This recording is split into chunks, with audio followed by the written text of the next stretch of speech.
Assalamualaikum warahmatullahi wabarakatuh. Pada minggu ketiga ini kita akan masuk topik sebaran bentuk kuadratik. Sebelumnya, di pertemuan pertama kita sudah membahas mengenai review aljabar matriks yang banyak kita gunakan nanti selama mata kuliah ini, dan kita juga sudah membahas apa itu bentuk kuadratik beserta beberapa sifat-sifatnya. Pertemuan ketiga ini akan spesifik membahas sebaran dari bentuk kuadratik. Beberapa hal yang akan menjadi topik diskusi kita pada pertemuan ini. Yang pertama, akan kita review sekilas mengenai perubahan acak normal dan beberapa sebaran turunan yang dihasilkan dari perubahan acak normal, seperti sebaran G-square, sebaran T, sebaran F. Kemudian kita akan lihat kembali bentuk umum dari tabel analisis ragam atau ANOVA, yang kemudian kita juga akan lihat kembali bahwa sebagaimana sudah dibicarakan pada pertemuan sebelumnya, dalam tabel ANOVA itu terdapat bentuk-bentuk kuadratik yang direpresentasikan oleh jumlah kuadrat dari berbagai komponen. Kita akan lihat kembali bentuk kuadratik, dan secara spesifik kita akan fokus pada nilai harapan dan ragam dari perubahan acak, dan termasuk tentu saja nilai harapan dari bentuk kuadratik. Baru setelah itu kita akan masuk ke sebaran peluang dari bentuk kuadratik yang spesial. Spesial ini nanti kita lihat bahwa yang akan kita bicarakan adalah sebaran peluang dari bentuk kuadratik yang memenuhi sifat-sifat tertentu atau kriteria-kriteria tertentu.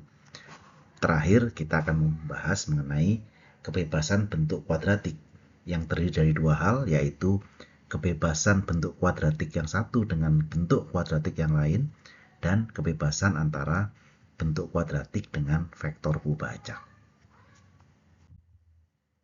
Kita sudah tahu bersama, ini kira-kira bentuk dari tabel ANOVA atau Analysis of Variance. Atau analisis ragam, di mana di dalam Analysis of Variance ini atau ANOVA ini secara umum jumlah kuadrat total kita uraikan menjadi jumlah kuadrat model dan jumlah kuadrat sisaan. Tentu saja akan tergantung pada bagaimana bentuk model yang kita miliki. Jumlah kuadrat model ini pun umumnya masih bisa kita uraikan. Misalnya ketika kita bicara analisis data percobaan faktorial misalnya, maka kita masih bisa menguraikan menjadi jumlah kuadrat pengaruh utama faktor 1, kemudian jumlah kuadrat pengaruh utama faktor 2, jumlah kuadrat interaksi, dan lain-lain. Nah, secara umum jumlah kuadrat total ini kita uraikan menjadi penjumlahan dari jumlah kuadrat model dan jumlah kuadrat sisaan. Ketika kita menguji apakah model menjelaskan cukup baik dari perubahan respon dalam model yang kita bangun, kita biasanya menggunakan uji F yang didasarkan pada nilai statistik F yang merupakan rasio antara kuadrat tengah model dibagi dengan kuadrat tengah sisaan. Dan ini kita sudah tahu implementasinya di mata kuliah analisis regresi atau mata kuliah perencanaan percobaan atau mungkin metode statistika yang sudah Anda pelajari. Nilai dari statistik F ini mempunyai sebaran F dengan syarat tentu saja sisaan atau error dari model kita memiliki sebaran normal. Ini beberapa catatan umum yang saya kira teman-teman semua sudah pernah belajar pada mata kuliah statistika inferensia atau teori statistika yang terkait dengan sebaran normal, G-square, dan F. Yang pertama, kalau kita punya perubahan acak X yang merupakan perubahan acak normal baku.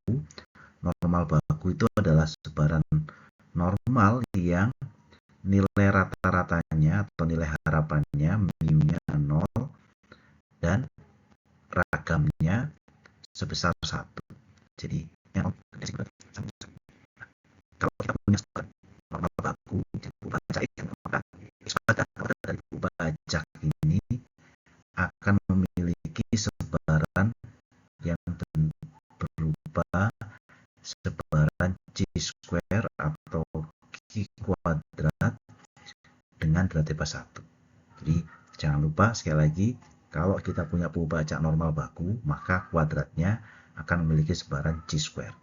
Yang kedua, kalau kita punya N buah perubahan acak normal, perubahan acak normal baku, jadi rata-ratanya 0 atau nilai harapannya 0, ragamnya 1, kita punya N buah perubahan acak seperti itu, dan perubahan acak itu saling bebas, ya, saling bebas itu berarti covariance-nya 0 gitu ya. Jadi covariance antara X1 dengan X2 itu 0, X1 dengan X3 0 dan seterusnya ya. Selama I tidak sama dengan J, maka covariance-nya itu akan sama dengan 0.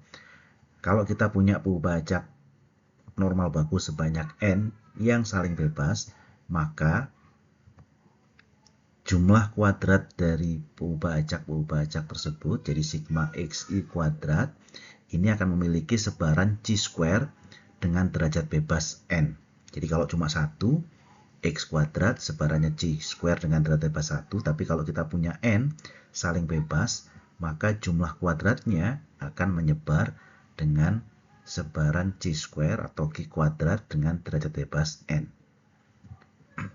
Yang lain, kalau kita punya dua perubahan acak C square, kita punya dua perubahan acak C square sekarang, dan keduanya saling bebas, jadi dua perubahan acak C square,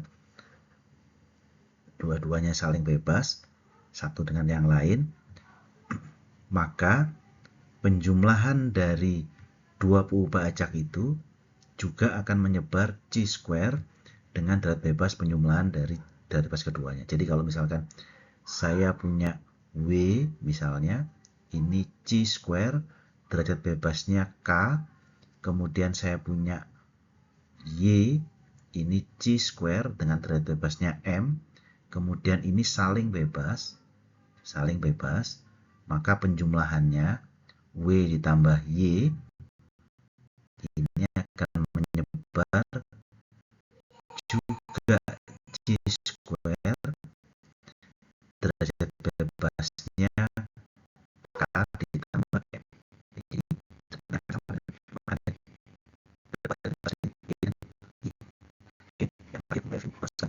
sebaran normal itu adalah sebaran F. Ini kalau kita punya dua perubahan acak, yang pertama A menyebar C square dengan derajat bebas K, B itu adalah C square dengan derajat bebas M, maka rasionya, jadi A dibagi dengan derajat bebasnya, dibagi dengan B dibagi derajat bebasnya, ini akan memiliki sebaran F dengan derajat bebas K dan M. Jadi C square dibagi derajat bebasnya, dibagi dengan C square yang lain, dibagi dengan derajat bebasnya. Kalau dua-duanya tadi saling bebas, maka sebarannya akan sebaran F. Kita kembali mereview materi dari pertemuan kedua mengenai bentuk kuadratik. Jadi yang namanya bentuk kuadratik adalah kalau saya punya vektor bilangan real Y yang berukuran K, maka yang namanya bentuk kuadratik Q ini adalah Y transpose AY, di mana A itu adalah sebuah matriks persegi. Saya kira kami barangkali tidak mengulas lebih jauh mengenai definisi ini. Yang penting untuk diketahui terkait dengan sebaran nanti itu adalah nilai harapan dan vektor. Kita lihat dulu ya nilai harapan dan vektor perubahan acak. Jadi andaikan kita punya vektor Y yang berisi Y1, Y2 dan seterusnya sampai YK. Y1 itu adalah perubahan acak, Y2 perubahan acak, YK juga perubahan acak, begitu ya. Maka ini adalah vektor perubahan acak gitu ya. Kemudian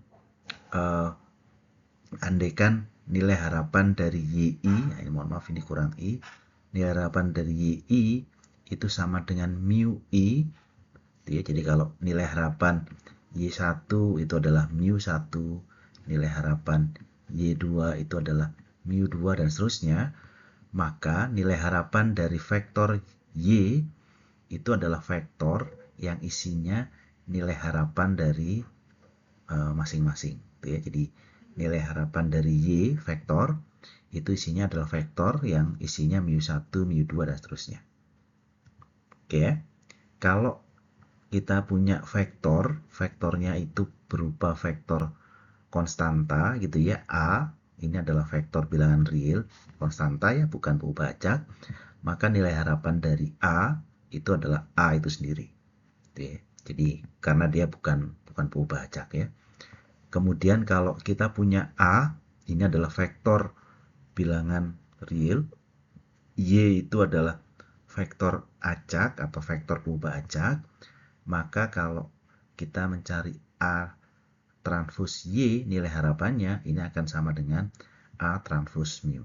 Jadi nilai harapan A transpos Y ini sama dengan A transpos dikalikan nilai harapan dari Y. Jangan lupa A ini adalah vektor bilangan.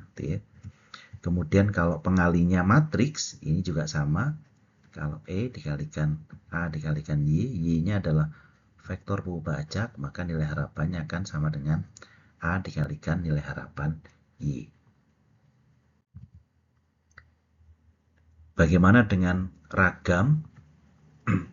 Kalau Y itu adalah vektor berubah acak, dengan ragam setiap Y, I itu adalah sigma I kuadrat, kemudian covariance atau peragam dari Y, J itu adalah sigma IJ, kemudian kita tahu nilai harapan Y itu adalah sama dengan mu, maka ragam dari Y, vektor ya ini ya, kita notasikan var Y, bentuknya adalah matriks. Jadi kalau Y itu vektor, Y ini vektor, K kali 1, ragam dari Y, ragam dari vektor, ini adalah matriks V, ukurannya K kali K. K kali K itu isinya apa? Isinya adalah matriks V ini ya, K kali K, isinya adalah diagonal dari matriks ini. Nilainya ragam 1, 2, terus sampai ragam dari kata unsur diagonalnya itu berupa covariance dari pasangan IJ tadi. Jadi kalau ini sigma 1 kuadrat, sigma 2 kuadrat, dan seterusnya ya, sigma K kuadrat. Sementara unsur 12 ya ini sigma 12. Kalau di sini sigma 21, yang tentu saja sigma 12 dan sigma 21 ini nilainya sama ya. Jadi maaf, ini nggak ada kuadratnya. Sigma 21 karena ini dan seterusnya ya. Kalau di sini sigma 1K, di sini sigma K1 atau sekali lagi sigma 1K dan sigma K1 ini sama. Sehingga matriks V ini tentu saja adalah matriks yang sifatnya simetrik. Oke, jadi ini vektor dan ragam berubah acak. Sedangkan ragam dari kombinasi linear berubah acak itu, jadi kalau Y adalah vektor berubah acak tadi dengan ragam V, kemudian A ini adalah vektor bilangan nyata, maka kalau Z itu adalah A transpos Y, maka ragam dari Z atau ragam dari A transpos Y itu adalah A transpos VA, gitu ya. Kemudian kalau Z itu sekarang adalah A dalam bentuk matriks ya, A dikalikan Y, maka variance-nya atau ragamnya itu adalah AV A transpos. Ini kalau mau menghafalkannya, lihat ragamnya itu V tadi ya, ragamnya Y ya, maka pengalinya ini yang depan ini sama dengan yang pengalinya ini ya, A transpos, sementara yang keduanya ini adalah transposnya. Ini juga sama ini, kalau ini A gitu ya, kemudian yang di belakangnya adalah transpos dari koefisien pengalinya tadi ya. Ini kira-kira kalau mau mempermudah untuk menghafal. Jadi kita sudah tahu rataan atau nilai harapan dan ragam dari peubah acak. Kalau bentuk kuadratik bagaimana? Nilai harapan dari bentuk kuadratik kita tidak membuktikan barangkali dalam slide ini, bisa dilihat dalam buku rujukannya ya, Mars and Milton, bahwa nilai harapan dari bentuk kuadratik Y transpos AY itu adalah teras dari A dikalikan V, jadi TR ini teras ya, ini teras, A dikalikan V ditambah mu transpos A mu. Mu itu adalah nilai harapan Y, V itu adalah ragam dari Y. Jadi mu ini sekali lagi nilai harapan dari Y, kemudian V itu adalah ragam dari Y. Jadi itu kira-kira beberapa hal dasar yang perlu diketahui terkait dengan peluang ya, yang berkaitan dengan nanti bentuk kuadratik. Kemudian yang kedua adalah terkait dengan nilai harapan dan ragam. Nah, sekarang kita masuk ke topik mengenai sebaran yang berhubungan dengan sebaran bentuk kuadratik. Kita lihat dulu definisi dari sebaran chi-square tak sentral gitu ya, atau non-central chi-square distribution. Kalau kita punya vektor peubah acak normal Y, lihat Y itu adalah vektor peubah acak normal berukuran K kali 1. Itu artinya bentuknya seperti ini, seperti yang di bawah ini ya. Kemudian masing-masing Y itu sebarannya normal. Jadi Y1 sebarannya normal, Y2 sebarannya normal, dan seterusnya ya. Dengan nilai harapan mu dan matriks ragam peragam I. Nah, lihat ya, ini nilai harapan dari Y, kemudian ini matriks ragam peragamnya. Ketika kita punya matriks peragam-peragam identitas seperti ini, maka seperti yang tadi disampaikan, yang namanya ragam dari vektor Y, itu diagonalnya isinya adalah ragam dari masing-masing ya, ragam dari masing-masing Y1 sampai YK. Kemudian yang non diagonalnya itu covariance gitu ya. Nah, sekarang kita lihat ragam. Kalau identitas, maka ragamnya itu untuk setiap Y itu sama dengan 1. Nah, ini seperti yang dituliskan di baris kedua dari bawah ya. Jadi ragamnya sama dengan 1 karena identitas. Nah, kemudian covariance-nya itu semuanya 0. Nanti ya, kalau identitas ya, covariance-nya itu semuanya 0. Atau dengan kata lain, ketika kita mengatakan bahwa ragam dari Y itu adalah identitas, itu berarti nilai ragamnya untuk setiap variabel tadi itu 1 dan covariance-nya itu 0. Atau dengan kata lain, setiap pasangan Y, I, J itu bersifat saling bebas. Jadi kalimat, sekali lagi kalimat Y peubah acak, Y adalah vektor peubah acak dengan ragam peragam identitas, maka itu berarti ragamnya homogen, semuanya 1, kemudian antar Y bersifat saling bebas.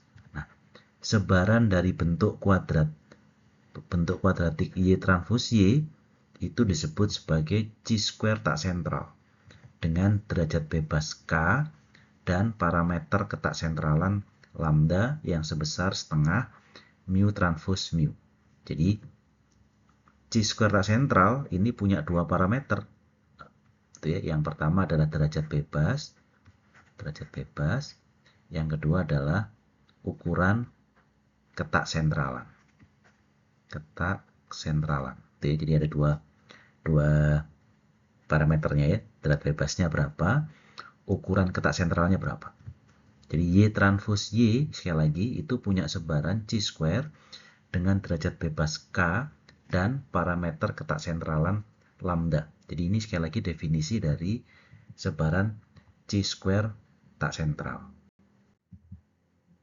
Sekarang kita lihat, seandainya Y itu bukan sebaran normal biasa, tetapi andaikan setiap Y itu sebarannya normal baku. gitu ya. Normal baku itu mu-nya 0, kan begitu ya. Kan normal baku ya, tadi normal baku itu rata-ratanya, masih ingat ya, normal baku itu ya mu-nya 0, sigma kuadratnya sama dengan 1. Gitu ya. Karena mu-nya 0, maka parameter ketak sentral yang tadinya lambda setengah mu transpose mu, karena mu-nya 0, maka ini akan menjadi 0. Lambdanya itu 0. Nah, sehingga sebarannya itu kita sebut sebagai chi-square dengan parameter ketak sentral 0. Jadi derajat bebasnya K, parameter ketak sentralnya 0, atau kalau tidak ketak sentralnya nilainya 0, kadang-kadang juga tidak disebut nih ketak sentralnya, sehingga hanya disebut sebagai chi-square. Jadi disebutnya sebagai chi-square, chi-square dengan derajat bebas K. Jadi ketak sentralnya tidak disebut lagi karena sama dengan 0. Jadi seandainya sekali lagi mu-nya sama dengan 0, bukan sembarang mu ya. Mu-nya ini 0, kemudian tetap ragam-ragamnya identitas, maka sebarannya menjadi sebaran chi-square dengan derajat bebas K. Teori yang lain yang terkait dengan keaditifan sebaran chi-square ini serupa dengan yang sudah dibahas sebelumnya, bahwa kalau kita punya n buah perubahan acak tak sentral masing-masing ya, lihat chi-square K1 lambda 1, jadi ini derajat bebasnya, ini ketak sentralannya. Yang kedua chi-square dengan derajat bebas K2, ketak sentralnya lambda 2, dan seterusnya sampai chi-square yang ke n dengan derajat bebas Kn dan ketak sentral lambda n. Kalau kita definisikan W itu adalah penjumlahan dari seluruhnya tadi, maka kalau saling bebas, ya, kalau chi-square-nya tadi saling bebas, maka W ini akan memiliki sebaran chi-square tak sentral dengan derajat bebas K dan ketidaksentralannya itu lambda, di mana K itu adalah penjumlahan dari derajat bebas masing-masing, lambda itu adalah penjumlahan dari ketak sentralan masing-masing. Jadi sekali lagi chi-square ditambah dengan chi-square kalau saling bebas, maka tetap chi-square, derajat bebasnya dijumlahkan, ketak sentralnya juga dijumlahkan. Oke, jelas ya. Jadi ini teori untuk terkait dengan keaditifan. Sekarang kita lihat teorema sebaran dari bentuk kuadratik untuk secara umum. Jadi tadi sebelumnya kita sudah bicara bentuk Y transpose Y ya, yang sebarannya chi-square. Sekarang gimana kalau Y transpose AY? Jadi ada A-nya nih di tengah-tengahnya ya. Ini bentuk kuadratik secara umum. Lihat teoremanya. Andaikan Y adalah vektor perubahan acak normal berukuran n kali 1 dengan nilai harapan mu dan matriks ragam peragam identitas. Jadi seperti yang tadi ya disampaikan ya, identitas itu berarti ragamnya 1 antar Y saling bebas. Kemudian kita punya A yang sifatnya simetrik. Ya, A simetrik berukuran n kali n. Bentuk kuadratik Y transpose AY ini akan memiliki sebaran chi-square tak sentral dengan derajat bebas K, derajat bebasnya K ya, dan parameter ketak sentralannya lambda. Ini ada syaratnya nih.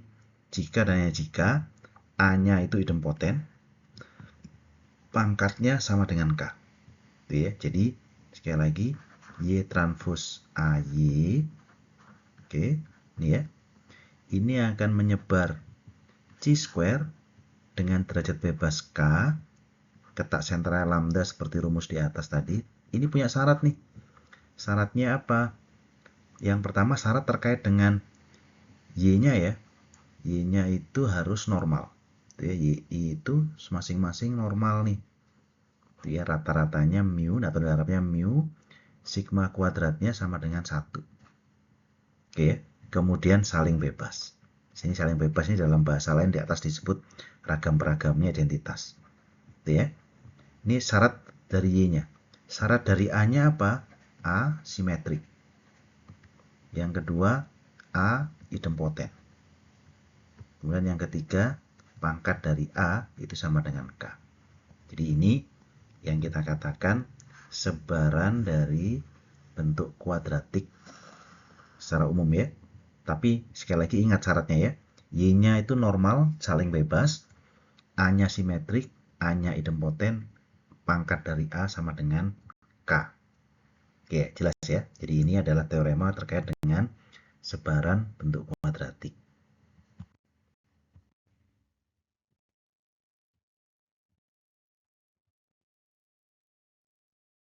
Nah, sekarang kita lanjutkan teorema yang tadi di slide sebelumnya. Kalau saya tulis ulang seperti ini ya, seperti yang di background warna merah atau orange ini. Implikasinya gimana? Lihat implikasinya, kalau Y-nya itu normal, sekarang normalnya rata-ratanya 0. Jadi bukan mu, tapi rata-ratanya 0. Maka lihat ketak sentralannya selama A tadi terpenuhi, simetrik, kemudian idempoten tadi ya, simetrik, idempoten terpenuhi, tapi mu-nya 0, maka ketak sentralannya jadi 0. Ya, lambdanya ini jadi 0 nih. Karena lambdanya 0, maka kita sebut sebagai sebarannya C-square. Jadi kalau Y berubah acak normal dengan nilai harapan 0, ragamnya identitas, A simetrik, A idempoten, pangkatnya K, maka Y transpos AY sebarannya C-square. Dengan derajat bebas K. Ketak sentralnya tidak kita sebut lagi karena ketak sentralnya 0. Oke. Next.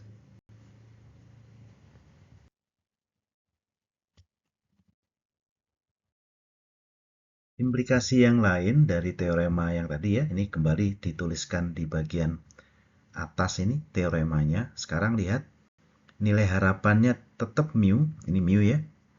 Nah, tetapi sekarang matriks ragam-peragamnya bukan identitas, tapi sigma kuadrat dikalikan identitas. Ya. Ini berarti matriks ragam-peragamnya tetap diagonal, tetapi diagonal nggak satu nih. Diagonal sigma kuadrat semua. Kalau tadi yang ini diagonal, kemudian ini satu semua ya. Yang ini kan tadi kan begini ya. Sekarang yang bawah itu sigma kuadrat semua, bukan satu. Nah, maka yang menyebar C-square tak sentral itu bukan Y transpos AY, tapi seper sigma kuadrat dikalikan Y transpos AY. Ya, karena menggunakan apa namanya? Kalau misalkan Y-nya saya ganti dengan Y per sigma, maka sifat yang di atas akan terpenuhi. Jadi yang menyebar C-square, lihat, itu bukan Y transpos AY, tapi seper sigma kuadrat Y transpos AY. Mudah-mudahan jelas ya. Nah, sejauh ini, kita lihat ya, sejauh ini kita sudah mendiskusikan sebaran dari bentuk kuadratik untuk vektor berubah acak normal Y yang ragam-peragamnya identitas atau diagonal. Ya, tadi kan kita sudah bicara. Kalau identitas atau kalau setidaknya sigma kuadrat dikalikan identitas. Nah, sekarang kalau yang lebih umum gimana? Gitu ya. Jadi kalau Y-nya tidak saling bebas lah, kira-kira begitu ya. Kalau tidak diagonal itu berarti sigma IJ-nya tidak sama dengan 0. Andaikan kita punya Y ya, sekarang ya, lihat kita punya Y, ini pengubah acak yang berukuran N kali 1, jadi vektor pengubah acak isinya N, pengubah acak, yang menyebar normal dengan nilai harapan mu dan ragam identitas. Kemudian kita punya C, itu adalah sembarang matriks yang non-singular. Non-singular, ingat ya, non-singular berarti dia punya inverse berukuran N kali N. Ya. Kalau C transpos saya kalikan Y, maka hasilnya akan jadi vektor yang kita sebut sebagai vektor Z. Nah, vektor Z ini akan tetap merupakan vektor yang isinya Z1 sampai Zn yang sebarannya tetap normal, gitu ya, tetap sebarannya normal. Tapi lihat nilai harapannya karena Z itu adalah C transpos Y, masih ingat tadi ya nilai harapan dari kalau matriks saya kalikan dengan vektor, maka nilai harapannya akan C transpos Y. Sementara ragam dari Z, lihat ragam dari Z, karena Z itu adalah C transpos Y, maka ragam dari Z ini adalah C transpose, tadi kan itu ya, ini C transpose, kemudian dikalikan ragam dari Y, dikalikan C. Oke, ragam dari Y itu adalah identitas. Sehingga ini C transpose dikalikan identitas, dikalikan C, atau sama dengan ragam dari Z, itu sekarang menjadi C transpose C. C transpose C. Dan ini bukan matriks diagonal ya, kalau C-nya sembarang. Oke ya. Jadi sehingga sekali lagi sekarang kita punya, ada kemungkinan kita akan punya vektor peubah acak yang matriks ragam peragamnya tidak diagonal.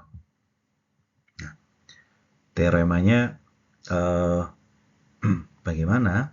Jadi kalau saya punya Y, ini peubah acak normal dengan nilai harapan mu dan matriks ragam peragam V. Lihat V-nya ini tidak harus diagonal ya.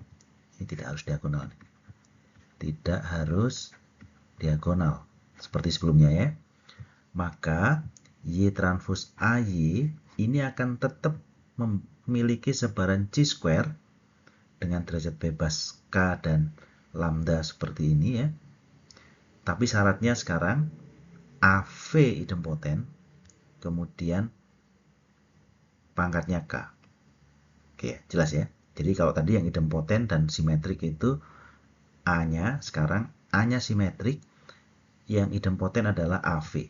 Jadi Y transpose AY, sekarang kita lihat, ini adalah C square, derajat bebas K, ini kata sentralnya lambda, syaratnya tetap ya tadi ya, Y ini normal nih, sebarannya normal, kemudian nilai harapan Y-nya tadi mu, kemudian ragam dari Y, ini tidak harus identitas sekarang ya, ragamnya V.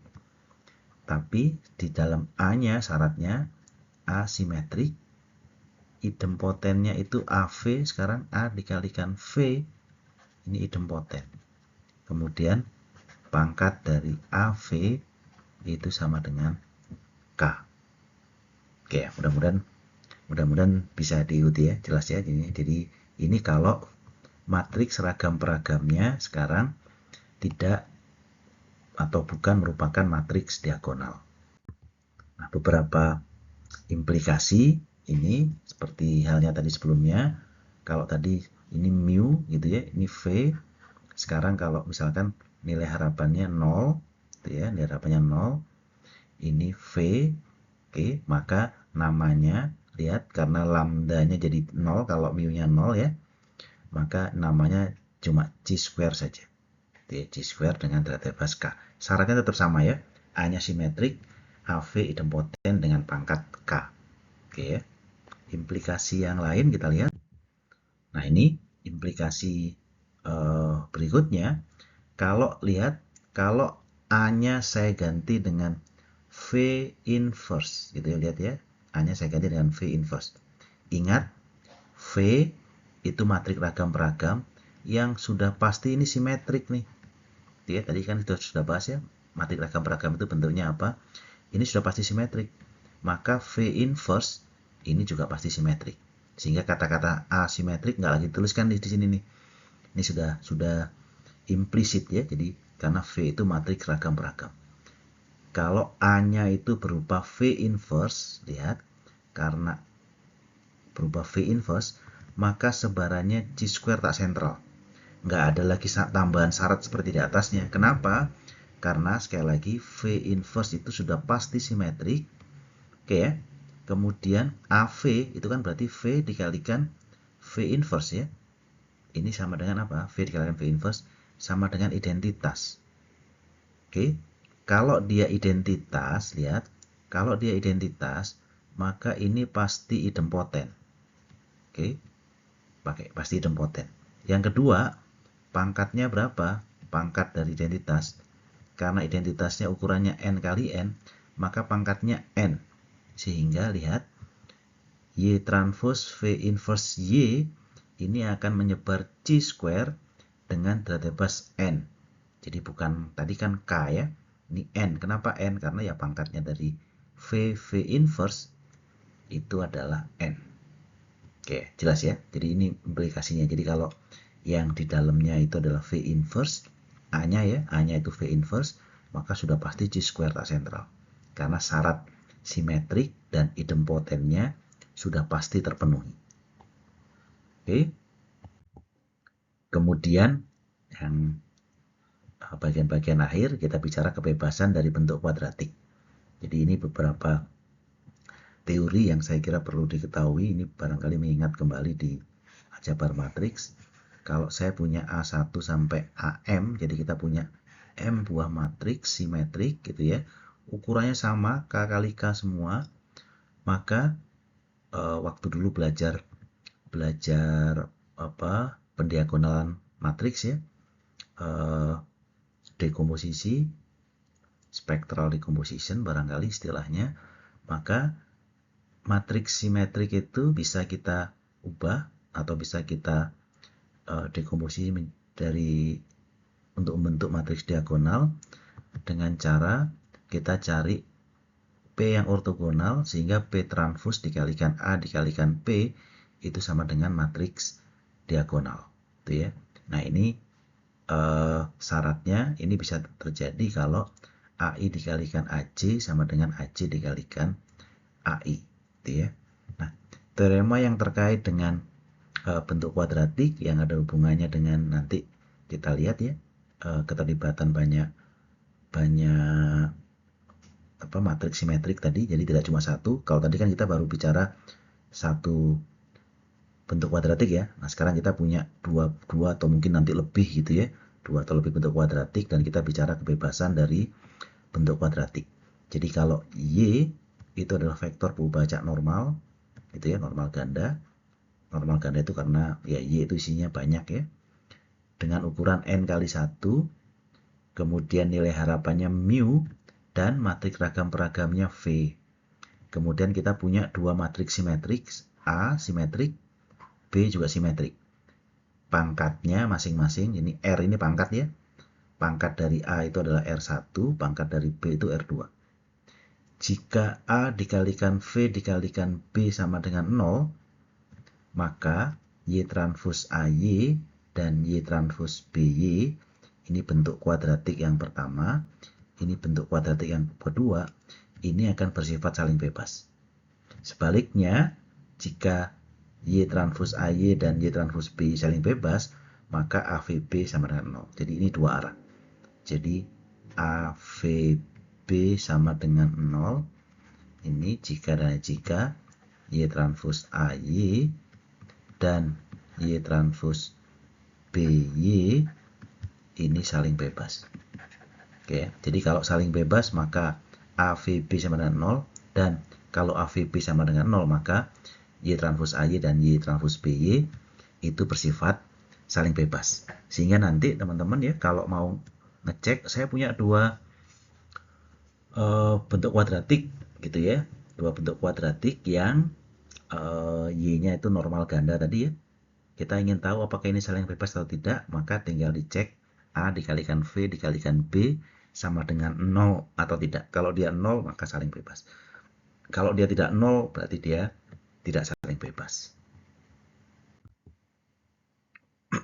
Nah, implikasi dari teorema yang tadi kita sebutkan di atas, lihat sekarang, seandainya kita punya Y vektor perubahan acak normal dengan nilai harapan mu, sama dengan di teorinya ini, mu, kemudian ragamnya tadi V, sekarang ragamnya diagonal ya, homogen, sigma kuadrat semua, ragamnya dan matrik ragam peragamnya diagonal, maka lihat, V-nya bentuknya, jadi ini V-nya kan begini ya, V-nya kan sigma kuadrat I. Maka syarat saling bebasnya itu bukan A dikalikan V dikalikan B, cukup cek A kalikan B gitu ya. Karena A dikalikan V dikalikan B, kalau V-nya sigma kuadrat I itu kan A dikalikan sigma kuadrat I dikalikan B, atau sigma kuadrat dikalikan A dikalikan B. Kalau ini 0 maka ya cukup ngecek AB-nya 0 atau tidak gitu ya. Jadi yang dicek tinggal A dikalikan B saja. Jadi kalau kita ingin tahu Y transpose AY dan Y transpose BY itu saling bebas atau tidak, tinggal dicek apakah A dikalikan B sama dengan 0 atau tidak. Oke. Kemudian yang lain sekarang kita bicara kebebasan dari Y transpos AY, ini bentuk kuadratik. Kemudian yang satunya bukan bentuk kuadratik, tapi vektor ya. Jadi ini bentuk kuadratik, yang ini ya vektor berubah acak. Vektor berubah acak. A-nya simetrik gitu ya, tapi B-nya nggak harus ya. B-nya bisa sembarang, bahkan ukurannya nggak harus simetrik ya, nggak harus persegi. Nah, kalau kita mau ngecek apakah bentuk kuadratik dan vektor berubah acak ini saling bebas, ngeceknya adalah apakah B dikalikan V dikalikan A sama dengan 0 atau tidak. Oke ya, jelas ya. Jadi ini kebebasan antara bentuk kuadratik dengan vektor berubah acak. Teorema yang penting terkait dengan nanti penguraian di ANOVA ini adalah, lihat sekarang, kalau saya punya Y berubah acak normal, ya, berubah acak normal ganda, jadi vektor yang isinya berubah acak normal ganda semua ini, berubah acak normal semua ya, isinya n kali 1, nilai harapannya mu, ragam peragamnya identitas. Oke, lihat ragam peragamnya identitas. Kemudian saya punya M buah matriks A yang simetrik, sehingga kita punya M bentuk kuadratik. Ini bentuk kuadratik yang pertama, ini bentuk kuadratik yang kedua, dan seterusnya sampai M buah bentuk kuadratik. Gitu ya. Kalau 2 dari 3 pernyataan ini benar, gitu ya, maka yang ketiga juga jadi benar, gitu ya. Maka masing-masing Y transpos AY itu sebarannya akan C square, dan antar pasangan itu akan bersifat saling bebas. Gitu ya. Syaratnya adalah setiap AI itu idempoten, gitu ya. Setiap AI idempoten. Kemudian jumlah dari AI A1 tambah A2 tambah A3 dan seterusnya ini juga idempoten. Gitu ya. Yang ketiga, nggak usah dicek tiga-tiganya. Yang ketiga, AI dikalikan AC itu sama dengan 0. Ya, jadi ngeceknya nggak harus tiga-tiganya, ngeceknya bisa dua saja dari tiga ini. Jadi karena kalau yang 2 berlaku, yang 3 sudah pasti berlaku. Ya, nanti bisa dibuktikan pada saat praktikum atau nanti bisa dicek atau dilihat penjelasannya dalam buku, bahwa kalau 2 terpenuhi, maka yang 3 pasti bisa kita buktikan. Atau kalau nomor 3 dan 2 terpenuhi, nomor 1 bisa kita buktikan. Gitu ya. Jadi ini adalah teorema yang nanti penting untuk penguraian jumlah kuadrat. Ini karena ada penjumlahan ya. Lihat ada penjumlahan untuk di situ. Sehingga kaitan teorema itu dengan di pemodelan linear itu seperti apa? Lihat, kita sudah tahu namanya matriks identitas itu adalah matriks yang idempoten, ya, karena identitas kali identitas, kalau Anda kalikan dengan identitas ya hasilnya identitas. Jadi identitas itu idempoten. Karena itu, seandainya kita bisa menguraikan identitas tadi menjadi penjumlahan dari matriks-matriks simetrik yang idempoten, jadi seandainya saya bisa mencari A1, A2, dan seterusnya sampai AM yang idempoten ini, A idempoten, A2 idempoten, A3 idempoten, dan seterusnya ya, maka Y transpos Y atau Y transpos IY ini bisa kita tuliskan sebagai Y transpos A1Y tambah Y transpos. Jadi kalau saya punya Y transpos IY, padahal I itu adalah A1 tambah A2 kan begini ya, A2 dan seterusnya sampai AM dikalikan Y, maaf ini adalah transposnya, maka kita akan dapatkan ini Y transpos A1Y tambah Y transpos A2Y tambah dan seterusnya ya, Y transpos AMY. Jadi kita lihat ini adalah bentuk kuadratik yang pertama, ini bentuk kuadratik yang kedua, ini adalah bentuk kuadratik yang ketiga. Oke, seandainya kita bisa mendapatkan itu, maka kita bisa lihat, oh ini adalah bentuk kuadratik, ini bentuk kuadratik, dan ini saling bebas. Ya. saling bebas. Ini yang kemudian nanti kita uraikan pada saat kita bicara ANOVA. Jadi ini adalah jumlah kuadrat total, kan gitu nanti ya. Y transpos Y itu atau Y transpos Y itu adalah jumlah kuadrat total, dan ini masing-masing ini adalah bentuk kuadratik yang mewakili jumlah kuadrat. Mungkin ini jumlah kuadrat A, ini jumlah kuadrat B kalau di apa namanya percobaan faktorial misalkan nanti ada interaksi sampai ke jumlah kuadrat sisaan gitu ya. Jadi kita punya jumlah kuadrat total itu penjumlahan dari banyak jumlah kuadrat seperti pada slide awal dalam video ini ya. Dan nanti ini akan kita jelaskan kembali pada saat kita bicara ANOVA. Jadi sekarang kita sudah tahu nih Y transpos AY atau bentuk kuadratik itu sebarannya akan merupakan varian atau ya bentuk dari sebaran C square, dan sebaran C square-nya tadi bisa kita uraikan jadi sebaran-sebaran C square lain yang saling bebas. Demikian pemaparan untuk pertemuan ketiga ini, mudah-mudahan bermanfaat dan mohon dibaca ulang bukunya ya, dan latihan-latihan di sana pada saat praktikum nanti juga dikerjakan soal-soal latihan yang terkait dengan ini. Terima kasih. Assalamualaikum warahmatullahi wabarakatuh.